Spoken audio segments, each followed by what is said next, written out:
Avec vous, Mounia Benaïssa, bonjour. Bonjour Raphaël. On va évoquer les conséquences sur les marchés de la percée de l'extrême droite et des extrêmes droites plus généralement en Europe, mais ça s'est senti aussi particulièrement ici en France à l'occasion des élections européennes de dimanche. L'incertitude aussi à l'approche de ces élections législatives. Et oui, tout à fait, Raphaël. L'incertitude politique qui vient de creuser l'écart entre le taux d'emprunt français et celui de l'Allemagne. C'est un indicateur qui mesure la confiance des investisseurs dans la capacité du pays, en l'occurrence la France, à honorer sa dette. Eh bien, le taux d'emprunt français à 10 ans continuait de grimper ce mardi en début d'après-midi, si bien que l'écart avec le taux allemand atteignait un record depuis 2020.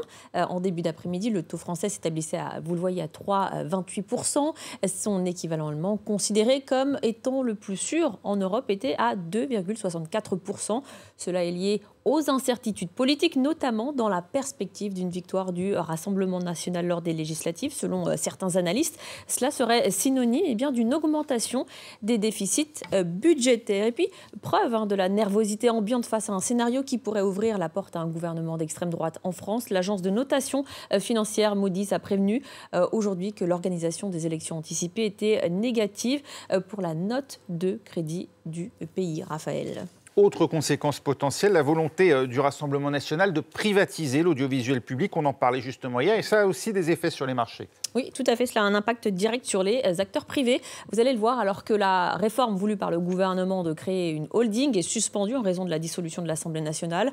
Le RN souhaite, en cas de victoire, privatiser l'audiovisuel public français. La conséquence serait de la concurrence supplémentaire pour les grands groupes tels que TF1 ou M6 qui ont vu leurs actions chuter ce mardi en début d'après-midi à la bourse, moins 6,2% pour TF1, moins 3,12% pour M6. Et puis enfin, autre réforme, celle de l'assurance chômage. Cela reste encore flou ce mardi. Aucun signe de la part du Premier ministre ou du Président. Les grandes organisations syndicales appellent à son abandon. À ce stade, le texte est toujours à l'étude au Conseil d'État. Le décret pourrait passer avant le 30 juin car de nouvelles règles doivent impérativement passer avant le 1er juillet. L'Unédic a fait savoir ce mardi que le projet permettait des économies comprises entre 4 et 5,4 milliards d'euros par an d'ici 4 à 5 ans. Et puis, on va jeter un œil sur les marchés européens qui clôturent une fois de plus dans le rouge. Ce mardi, le CAC a perdu 1,33%, son niveau le plus bas depuis près de 4 mois, moins 0,66 à Francfort pour le DAX et puis moins 0,98 pour le FTSE à Londres. Oui, et puis toute autre chose à présent, c'est un secteur largement dominé par la France, celui des cosmétiques. Mais voilà, depuis quelques années, un concurrent sérieux grimpe les échelons et c'est la Corée du Sud. Et oui, en 2022, le pays a pris la place de l'Allemagne et est devenu le 3e exportateur de cosmétiques au monde, arrivant juste derrière les États-Unis. La Korean Beauty ou K-Beauty suit la mode de la K-pop ou des K-dramas. Une vague culturelle venue du pays du matin calme, mais pas seulement. Les cosmétiques coréens sont reconnus pour leur composition et leur constante recherche de nouveautés. Voyez ce reportage de nos correspondants.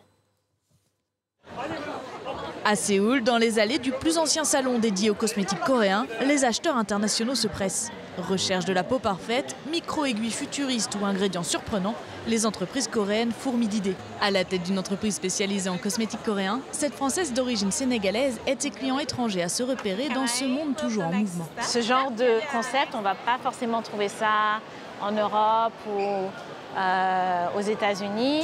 Ils cherchent toujours quelque chose de nouveau, quelque chose qui est différent, quelque chose qu'ils ne vont pas trouver sur le marché, leur marché en fait. Et c'est vrai que la Corée est connue pour avoir l'innovation. En constante expansion, la K-Beauty vise les marchés étrangers, notamment le continent africain, où le commerce des cosmétiques devrait augmenter de 12% par an sur les 3 prochaines années. Mais pour atteindre ces clientèles, les entreprises coréennes doivent s'adapter, exemple avec les fonds de teint. Sur le marché africain en particulier, on a 1 milliard d'habitants. C'est un marché à fort potentiel.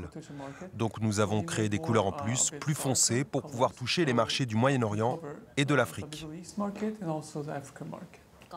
Preuve de l'engouement international, le hashtag K-Beauty cartonne sur les réseaux sociaux. Influenceuse française installée à Séoul, Aïda collabore avec des marques coréennes qui veulent toucher une audience étrangère. Alors, du coup, aujourd'hui, un intérêt qui est très prononcé sur la K-Beauty parce que du coup, je vois par rapport aux autres vidéos que je poste que les gens regardent beaucoup plus et plus longtemps. Ça peut être des personnes de France, des personnes d'Afrique, ça peut être des personnes d'un peu partout qui s'intéressent à la K-Beauty.